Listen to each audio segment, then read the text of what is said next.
Okay friends, तो अब हम पढ़ने जा रहे हैं मैकेनिज्म ऑफ ब्रीदिंग और ये रेस्पिरेशन का पार्ट है। इसमें सबसे पहले आप ये समझ लीजिए कि ये नेक वाला पोर्शन है, दरअसल इसको गट बोलते हैं। और ये जो रेस्ट बाकी पोर्शन है नेक से नीचे का और वेस्ट से ऊपर का, ये वेस्ट है। वेस्ट से ऊपर का जो भी पोर्शन है इसको दो पार्ट से डिवाइड किया गया है। ये थोरेसिक कैविटी कहलाता है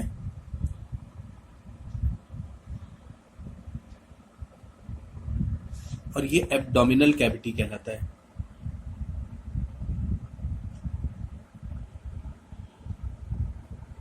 ठीक है। अब ये थोरेसिक कैविटी और एब्डोमिनल कैविटी को अलग अलग हम कैसे कह सकते हैं, क्योंकि इसके बीच में ये एक थिक सी मस्कुलर लेयर है जिसको हम डायाफ्राम कहते हैं। ये डायाफ्राम है।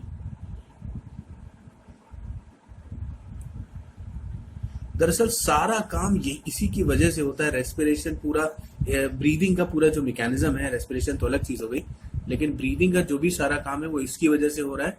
क्योंकि क्योंकि अब इसके थोड़ा सा इंटरनल पार्ट में पहले चले जाते हैं। तो अगर आप देखें तो ये इस तरह से लंग्स रहता है।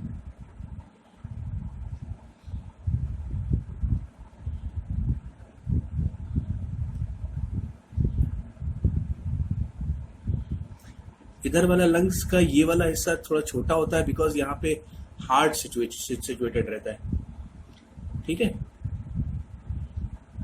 यहाँ पे हार्ट रहता है, ये हार्ट है। तो अगर हम थोरेसिक कैविटी की बात करें तो थोरेसिक कैविटी में दो वाइटल ऑर्गन्स हैं और एक है लंग्स, दूसरा है हार्ट। यहाँ पे बाकी सारा स्टमक वाला पोर्शन रहता है। तो आज हम सिर्फ इसकी ही बात कर रहे हैं। तो आप इस तरह समझिए कि जब इंस्पिरेशन, जब हम मैकेनिज्म समझ रहे हैं, मैकेनिज्म ऑफ ब्रीदिंग, उसमें सबसे पहले आता है इंस्पिरेशन। इंस्पिरेशन का मतलब है ब्रीदिंग इन, यानी हवा अंदर कैसे जाएगी। हवा अंदर जाएगी, इसको हम बोलेंगे ब्रीदिंग इन। मींस ये डायाफ्राम नीचे की तरफ पुल होगा, और जब ये नीचे की तरफ पुल होगा तो अंदर का जो वॉल्यूम है वो बढ़ जाएगा। और जब अंदर का वॉल्यूम बढ़ जाएगा तो अंदर का प्रेशर बहुत कम हो जाएगा। जब वॉल्यूम बढ़ेगा, वॉल्यूम इंक्रीज करेगा तो प्रेशर ऑटोमेटिकली डिक्रीज कर देगा। जो प्रेशर यहाँ का कम हो जाएगा तो बाहर के एटमॉस्फेयर का प्रेशर ऑलरेडी बहुत ज्यादा है, कांस्टेंट है, वो तो कभी बदल ही नहीं रहा, लेकिन इसके कंपैरिजन में वो बहुत ज्यादा है। तो क्या होगा, सारी हवा अंदर आ जाएगी। यानी इंस्पिरेशन में क्या होगा कि डायाफ्राम डाउनवर्ड होगा। यानी अगर डायाफ्राम की बात करें तो ये डाउनवर्ड जाएगा, यानी नीचे की तरफ खींचेगा, तो हवा सारी ये लंग्स में भर जाएगी। और फिर अगर हम एक्सपिरेशन की बात करें तो इसमें क्या होगा कि डायाफ्राम ऊपर की तरफ शिफ्ट होगा। तो ये सारा प्रेशर जो है डायाफ्राम ऊपर लगाएगा, और यहां पर डायाफ्राम जब ऊपर लगाएगा तो वॉल्यूम क्या हो जाएगा, कम हो जाएगा। और वॉल्यूम कम हो जाएगा तो प्रेशर अपने आप क्या हो जाएगा, बढ़ जाएगा।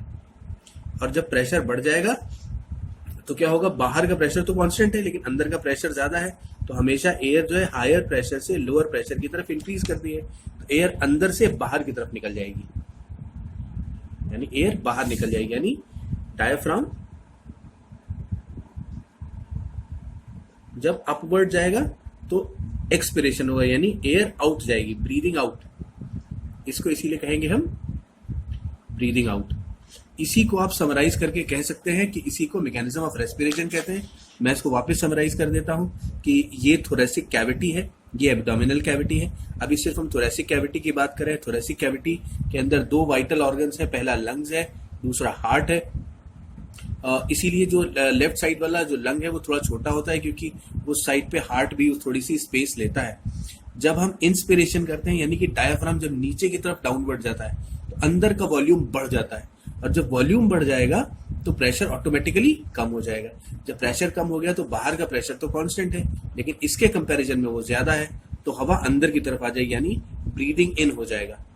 और जब हम डायाफ्राम अपवर्ड जाएगा, अपवर्ड जाते ही अंदर का वॉल्यूम कम हो जाएगा, और वॉल्यूम कम होते ही प्रेशर अंदर का बहुत ज्यादा हो जाएगा, लेकिन बाहर का प्रेशर तो कांस्टेंट है।